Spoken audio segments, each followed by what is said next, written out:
Hi, everyone. I am Donna Reid, and this is Donna Reid Talks Voice. Thank you so much, Jakob. Um, I have a couple of questions for you, if you don't Mhm. mind. You said that you have been working with other functional singing people, Yeah. folks who have studied Cornelius or studied with Cornelius. Can you tell us how did you get connected with them, and also what do you find different in their teaching versus other teaching that you've experienced? Yeah, sure. So actually, it all started. So, when I was in university, I was, kind of not happy with my progress that I made. And I came across Cornelius' book, Funktionale Stimmentwicklung. So he has a book in German.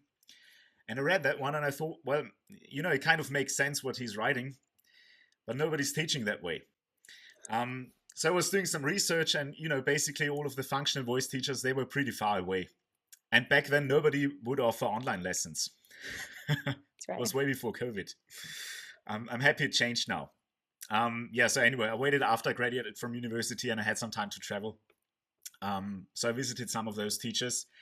And yeah, so one interesting thing, one of the first improvements that I noticed is that my breath capacity actually improved. So I was able to sustain longer phrases, although my teachers didn't do much breath work. And so this kind of shows that it's quite important to to work with that, larynx and vocal folds, so everything that's inside the voice box. And I would say that's probably the biggest difference to, let's say, conventional singing teaching. So much of the conventional singing teaching is about, how to engage breath and body and how to modulate the vocal tract, but they don't really focus on, what the larynx or what is happening inside the voice box. I would say Yeah, that is a big that difference. goes along with what I said in the beginning of the lesson about Cornelius never ever addressing breath at all, because he said if the intrinsic muscles are well coordinated, your body will do what it needs to do to support, I put it in air quotes, that tone. And the chords will come together efficiently. And if the chords are coming together efficiently, you have breath forever. You don't have to worry about how you're breathing or any of that. And there's proof positive, which you just experienced. Yeah, sure. Great. Donna, do you have any other topics that you'd like to discuss specifically in reference to Jakob? Well, in terms of this lesson, it was pretty classic, taking care of the registers. And therefore, when you balance the registers, the chords come together more efficiently. And then one sings better because we did exactly that. I heard what the falsetto was doing. Then we checked out what the chest voice wanted to do, how the falsetto went into the chest voice. And then once I figured that out, and once I got going with that's another thing I do that Cornelius didn't do a lot is although at the end of his teaching career, he worked with consonants, but I work with consonants. Again, being the Alexander teacher that I am, I get one body aware. I get the tongue moving, the ya ya ya, the ga ga ga, getting things just moving, just getting things moving.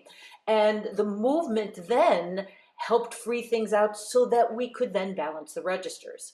So, that one kind of played with the other, and then it worked very well. So, Donna, what is the biggest misconception about singing that you encounter? I would say the whole idea about breath control. Everybody thinks, even people who don't sing, they say, oh, it's all about how you breathe, right? No. What is the most common bad habit that you see in singers, and how would you correct it? It depends on the level of singer, but let's talk about beginners. The most common bad habit in beginners is they don't move their mouth. They try to sing as if they're speaking. So you see it a lot with singer-songwriters. They're like blah blah blah blah blah blah blah blah, and then nothing resonates, nothing happens. So you need to articulate, you need to move your mouth, you need to open your mouth, you need to singing is not an extension of speech. Singing has to resonate in a different way, so let it resonate. What about for more advanced singers, Donna? Just out of curiosity.